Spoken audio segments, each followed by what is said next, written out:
Hola, ¿qué tal? Mi nombre es Aldo Sebastián Ábalos Valdés. Estoy en la prepa virtual CNSI con la matrícula AL058428 y hoy les voy a presentar mi proyecto integrador de la materia Historia Universal Contemporánea. Bueno, pues este proyecto consta de una serie de preguntas. Pues bueno, empecemos.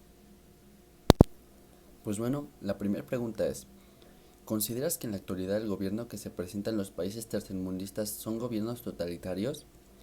No, ya que la mayoría de los gobiernos de los países son democráticos.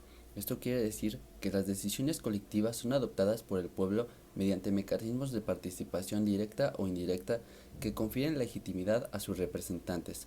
Sin embargo, sí existen gobiernos totalitarios, por ejemplo, el gobierno de China, Cuba, Corea del Norte, Bielorrusia, Tayikistán, Chad, Qatar, Vietnam, entre otros. La siguiente pregunta es: ¿cómo describirías la palabra régimen? Es un sistema de gobierno que tiene un Estado, abarcando las relaciones con el poder, su ámbito jurídico, las libertades y derechos que tienen los ciudadanos de cada Estado. La siguiente pregunta es: ejemplifica una situación en la que se representa el capitalismo y otra del socialismo. Pues bueno, el capitalismo es Estados Unidos. Esta nación lidera este sistema en el que los bienes de productos son propiedad privada. Está bien arraigado con este sistema económico desde 1970. Este libre mercado regula los recursos de la forma más eficiente, no siempre para la masa trabajadora, sino para los grandes capitales. Y del socialismo es Cuba. Cuba es un país socialista con este partido único. El Partido Comunista de Cuba desde 1959 adhiere a las ideas marxistas-leninistas y fue mutando con el tiempo. Algunas de las características actuales de la organización política y económica cubana son el unipartidismo, el control estatal de la administración y la economía, el control de la prensa y los medios de comunicación y una apertura controlada de la economía. La siguiente pregunta es: ¿qué es un mundo bipolar?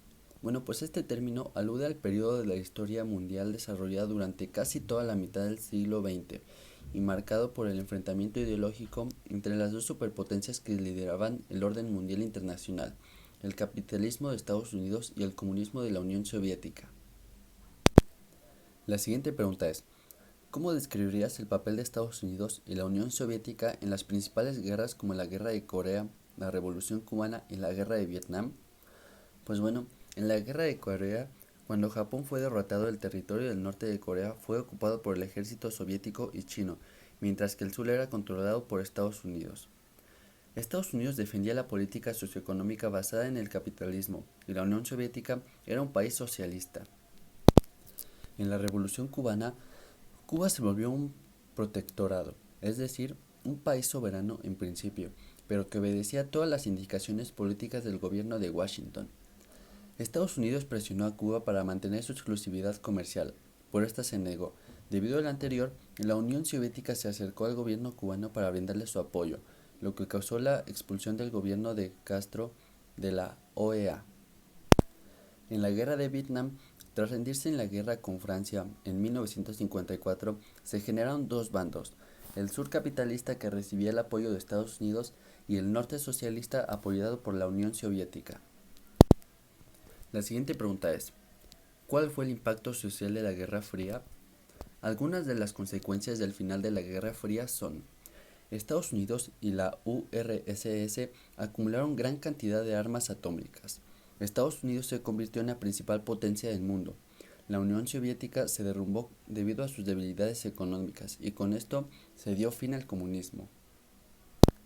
Y bueno, así es como llego al final de mi presentación. Muchas gracias.